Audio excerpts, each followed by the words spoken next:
Welcome back to Veterans Claims Ambush. Remember, this is basically a college-level course.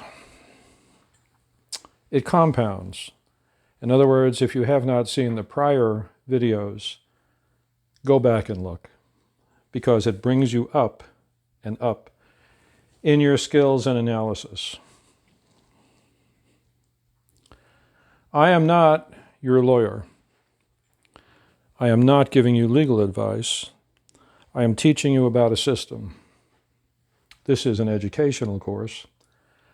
I plead with you routinely to get your own lawyers before dealing with these people at VA on claims. You don't know how they work, what the law is, what the regulations are, and how they think. Today, we're going to rush through some IG reports. This one that you're looking at was from the last lecture. You can look these up. That's the number. You can download the full report. I went over this last time. You see my little handwriting. The word adjudication comes up in this particular report. Adequate medical evidence. They're using a sampling in this. It's about unemployability. The IG made a gross mistake in its preamble here as to what claims are for disability.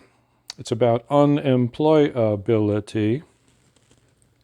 It is not simply a matter of how damaged you are. It is your unemployability. All right? We dealt with a time frame in this particular report. We dealt with enormous amounts of money. Okay? We dealt with 15,100 veterans who received P&T, permanent and total status, without, well, adequate medical evidence determined by, I guess, OIG people who are, I guess they're medical doctors? No. Well, what are they? Are they accountants? Are they lawyers? Could I, as a retired lawyer, prescribe you aspirin? Or Lipitor? Or oxycodone? Or, well, somebody had the authority to go ahead and try this. So, 15,000 veterans, 3 levels of signature, you'll see that coming up, 45,000 management decisions. Who got fired? I went over this last time. When you have a management decision, management is responsible, not the Inspector General. Today, we're going to concentrate on a micro case. The prior is a big case. 15,000 veterans, 45,000 management decisions, 3 per veteran. Too much money was given to the veterans. Okay. Now we go to a micro case. There's the date, 2020. There's the report number. You can download this report. Why is the Inspector General dealing with a micro case? I will take a break for a second and then come back. I'm back. I have to do that when my erosive esophagitis takes control. A micro case. Why is this important? Why is it being written up by the IG?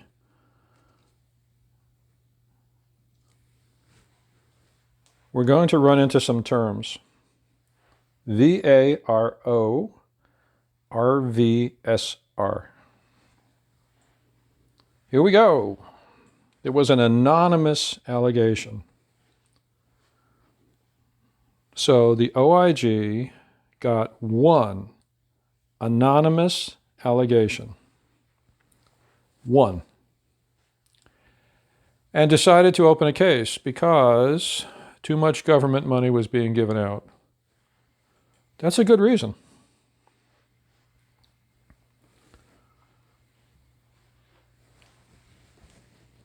One employee at a VA regional office, VARO, in Little Rock, Arkansas, established and decided claims inaccurately. One. How many? 11 of 19 claims and decisions were in error because the employee granted benefits that were not warranted.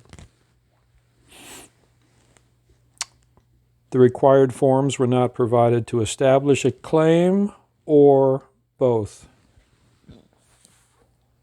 Well, which is it? Why were they not warranted? Who says? With what expertise?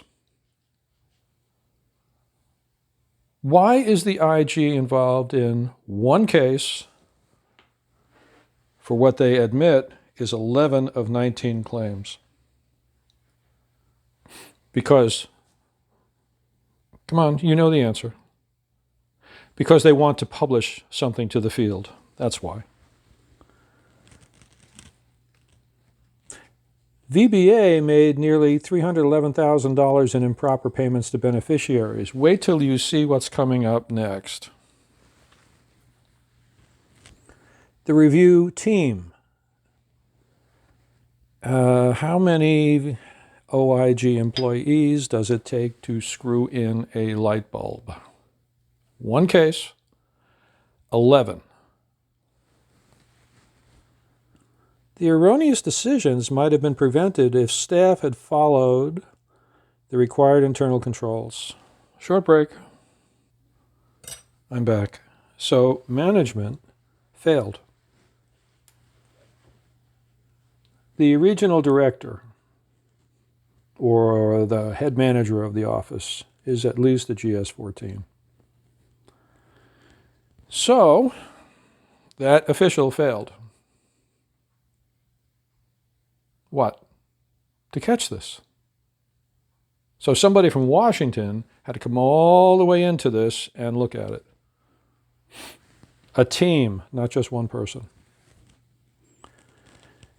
What are these controls? Well, these controls include second signature reviews, informal quality assessments, and third signature reviews for certain types of decisions. That's why in the prior, when there were 15,000 veterans who got too much in terms of benefit, there were 3 signatures involved.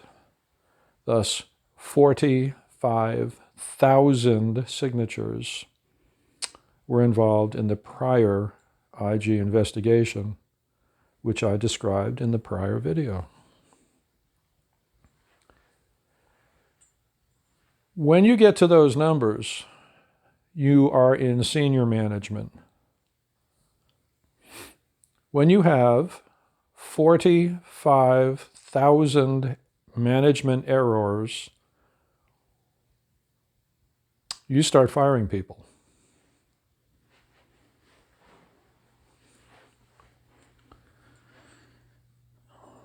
The allegation, remember this is an anonymous allegation, also mentioned a possible conflict of interest because the employee had a website for his non-profit organization, and that site provided information about VA disability claims.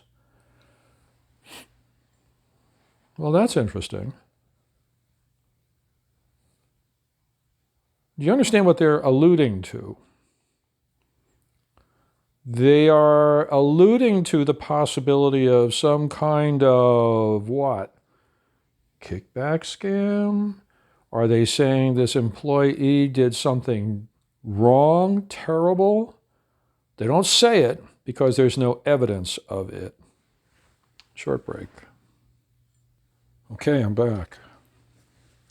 There's no evidence of foul play. The team determined that the employee did not use the site to assist veterans on claims that he processed. Websites are worldwide. Everybody knows that. But maybe somebody got a benefit from reading that website information. I never saw it.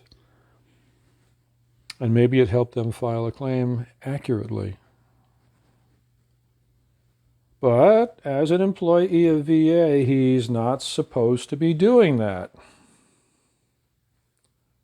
What was the inaccurate information? We don't know. What was the secret trick that he gave away? There's no indication. What money did he waste? Government money. Well, nothing on the website. Watch what happens. An avalanche starts with a small movement of snow that then captures more and more snow with increasing velocity. Watch the avalanche. One anonymous claim, 11 of 19 claims. See the avalanche moving down? So, was there an overt conflict of interest? No. Overt? No. The OIG recommended that the director of Little Rock VARO review and correct the employee's rating decisions. How many decisions did he deny claims in? Aside from the subject of this case, how many? Are they going to review his denials? I don't think so. They're only going to review where he gave out 11 that they think may not have been warranted. Of the claim forms they're having trouble with, how many were for veterans who could not read and understand the small print pages I showed you? How many were for veterans who could not physically, that is with their vision, read and fill out the claim form? How many of those were on their own? How many were homeless? How many were people who he helped? Now, they say he established claims without the right form. How could he do that? The implication is there was no form. How could he do that? Apparently, they're saying he did. So there's an electronic entry that takes place. And this official, RVSR, can get into it and say claim filed, subject matter, date of claim filed, and next steps. Did this RVSR send people for a claims and pension exam, C&P exam? Short break. Okay, I'm back. What exactly did this RVSR do, which is a statutory term, a defined term by law? This person is not the mailroom. This person is supervised, has experience, and is trained, and has a title. You won't know which one of these is working on your claim. They work anonymously. They don't, even if they communicate with you, they won't give you their name.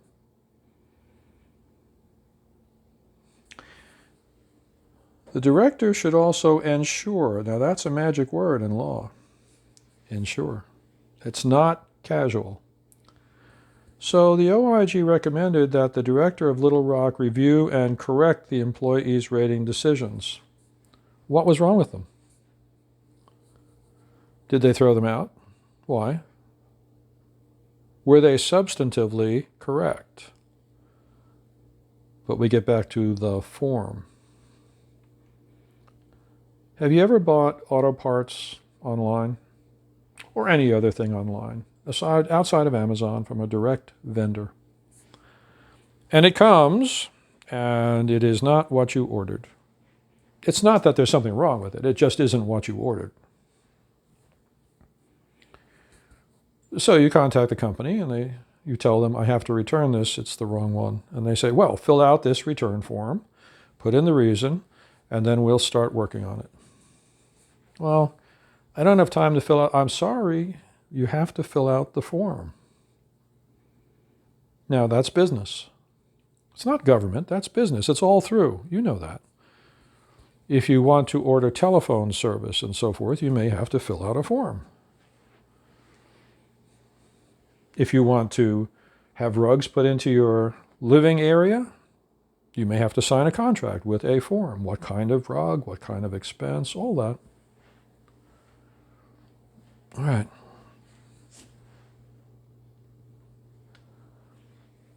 So forms are important, and you see them all through life. This one became critical. But we don't know what was wrong with the forms, and maybe the vet couldn't do it on the vet's own ability. 11 cases, $311,000.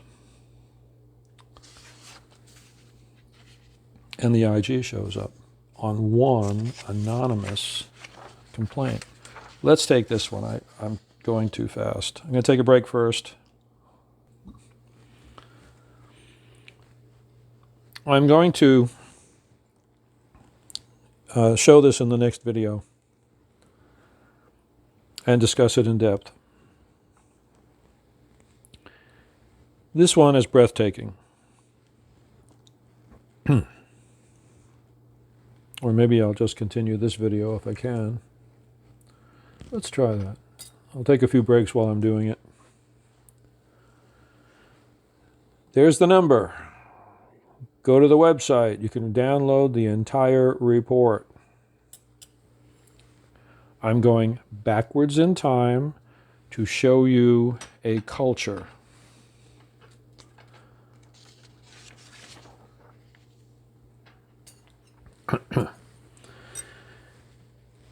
VA OIG conducted this audit. I wrote a book about auditing. It's an accounting book. Wall Street Journal, Accounting Today, FDIC, that insures banks. Okay, all recommended. This is not an audit. This is a management problem. You don't send auditors to assuage a management problem. All right? Auditors are outside. They don't work for the company. The OIG is paid, it is part of, it is staffed by VA employees. This is internal. Audits take place with outside firms who are CPA firms who are not related to the subject. So outside auditors for Ford, a public company, don't work for Ford. Ford buys their service, they come in and they do a professional job according to accounting rules. And those rules are very complex, and they are meant to keep the auditing profession independent. Basically, like an umpire, they call them like they see them. And it has to be that way. Otherwise, you cannot have modern stock markets, bond markets, etc. So this is internal. This is not an external audit. There's a purpose behind this. Where do you see the next one? Short break. What is this so-called audit about? VAIG conducted this audit, just out of the blue, to determine whether appeals of non-VA care claims decisions were effectively managed and processed. Just out of the blue. No, it wasn't. We're going to get into that with the next one. An earlier audit identified a significant risk, Congress did, identified a significant risk that the Office of Community Care's Payment Operations and Management Directorate was not effectively managing Veterans Health Administration appeals. You have no idea what that means, do you? I mean, I do, but you don't. We're going to go over this. POM, okay, Payment Operations and Management. POM does not effectively identify and process claimants' appeals. Veterans are at risk of becoming financially liable for wrongfully denied non-VA care claims. Uh-oh. Let me add something they left out. Veterans are at risk of becoming personally, it's not here, financially liable for wrongfully denied non-VA care claims. Let's discuss this after the break. What does that mean? Okay, here's the deal. A veteran has developed, documented, and is service-connected for a very serious heart ailment related directly to military service. It could be from 1,000 different reasons, but there is no question it was related to military service. It could be from trauma, it could be from disease, it could be from punching out of a high-speed aircraft, it could be from an injury sustained to a part of the body that then affected the heart. I could go on and on. It is real. It is service-connected. The VA says this is service-connected. So that's not in dispute. 20 years after being in the military, the veteran is sitting around one day and suddenly has a pain in the center left chest, numbness in the left arm, starts vomiting, gets dizzy, falls onto the floor, and calls 911 with his or her cell phone. And she is whisked off to the hospital by an ambulance where, indeed, she has had a massive heart attack. Hospital. Who's your insurance company? Oh, the VA pays for all of this because it is service-connected. And the hospital says, great. You're here for emergency care? Of course, you've been in a coma for the past 5 days because you pretty much almost died. So now that you're awake, can you fill out this form that says VA is basically your insurance company for this heart stuff? Sure.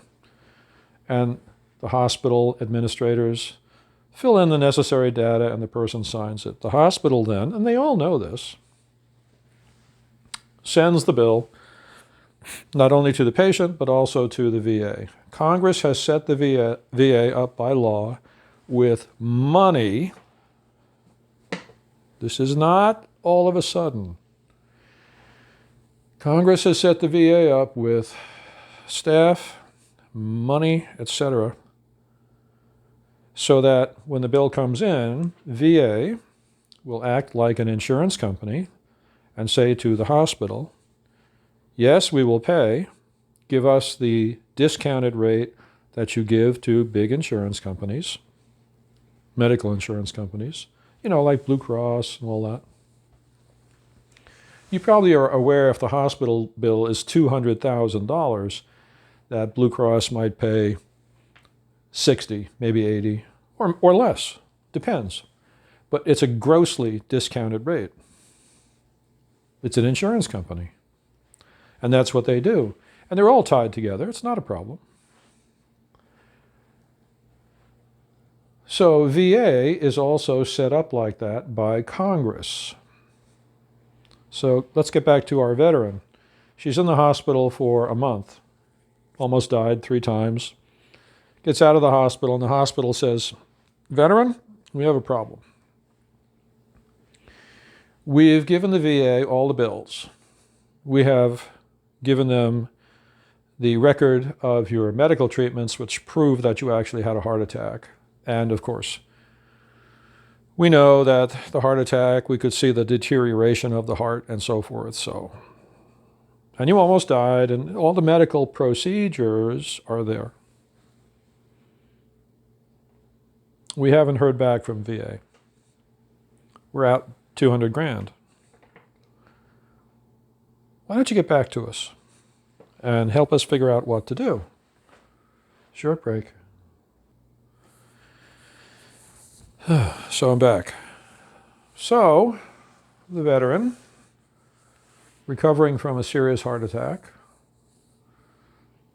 contacts the VA, and she says to VA, "You're supposed to pay this. Please pay it." And VA doesn't respond. Well, the veteran gets another bill from the hospital, except this time from a collection agency. And the collection agency gets paid about 20 to 25% of what they recover.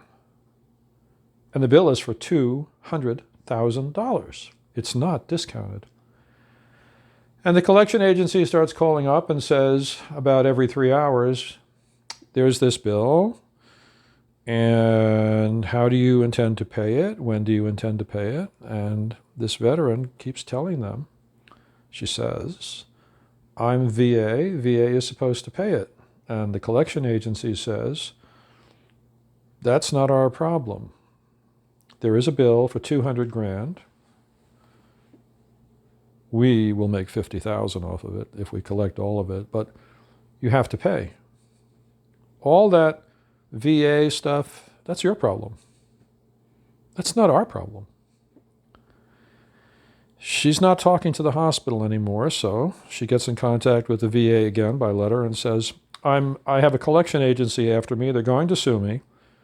Would you please pay this bill to the hospital? And she hears nothing back. So she gets sued and she files a claim. She now has a lawyer, and the lawyer says, "Oh, the VA has to do something about this." And the VA just is sitting back passively and doesn't say anything. And the VA tries to implead them into the lawsuit that is being brought against this person. So the lawsuit slows down and stops, but there was a claim by the collection agency on behalf of the hospital for $200,000. What is the VA going to do? Short break. Well, the VA is going to deny it. The easiest thing to do. Right, we're back from the break, and I'm full of energy again for another 5 minutes. The VA will deny it. It's the easiest thing to do. So, now she has a lawyer, hopefully, or not, because she does not have $200,000, and she doesn't have any lawyer she can pay, and et cetera, et cetera. This sound familiar?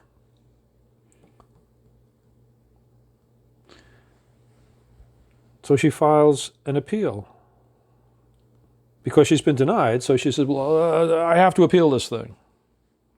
Oh, you have a right to appeal, and you can send in an appeal. So she gathers all the bills, and she gathers all the past correspondence that she has, if any, and she sends it off in an appeal where they don't bother to read it. Here we go. So a law is passed by Congress because the VA is absolutely out of control, and everybody knows what the problem is. The audit focused on POM's management of appeals before the Veterans Appeals Improvement and Modernization Act of 2017 took effect. The act was needed because VA was just, what do you see?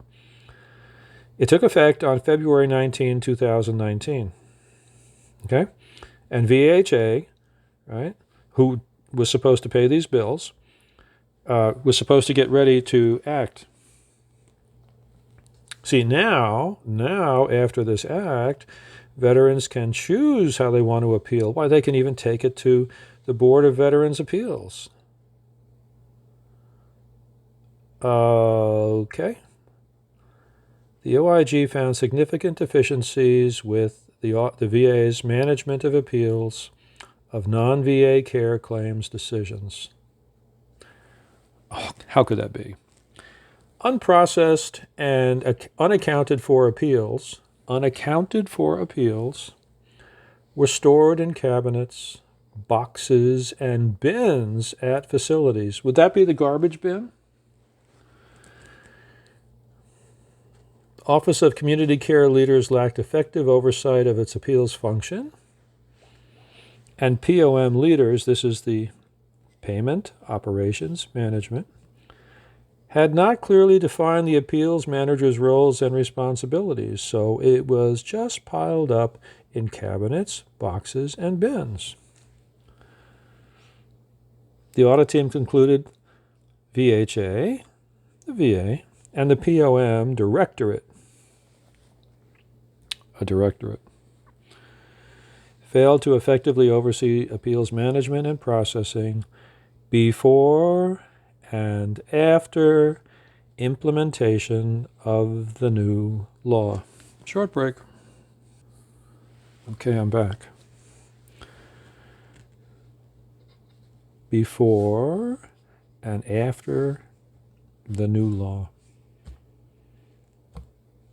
VHA didn't, I'll put in the word, bother to prepare for the new appeals process and faces significant challenges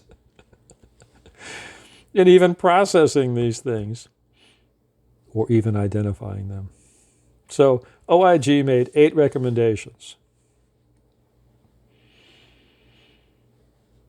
8 recommendations.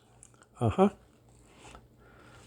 improve appeals management, including identifying and processing existing appeals. In other words, OIG is on the job. What they said was, now wait a minute. You can't just stack them up. You actually have to do something with them. You can't use an OIG report to impeach parts of the VA. That's why they use this. Do you know what an outside auditor would have done? From soup to nuts, the whole dinner menu would have been laid out. Who, when, how. It would have included names.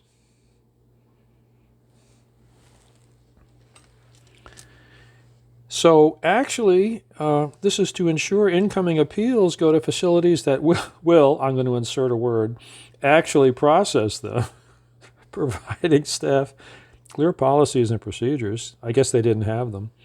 And ensuring appropriate access and use of the appeals system of record for employees. Is there something missing? Is there something missing? Yes, there is. And ensuring appropriate access and use of the appeals system of record for employees and veterans. Whoops. And veterans.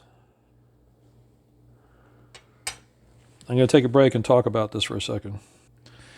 I'm back, and I'm going to beg your indulgence. I will talk about this in the next video. Can't do it right now. And we'll pick it up with the next one. Cumulative, you understand this lecture better if you've seen the earlier ones. I am not your lawyer. I am not giving you legal advice. I'm trying to teach you about the system. This is an educational course. It's college level. This document stuff may seem heavy duty because it is. Look at this. This is you. You're not even in the opinion. That's it.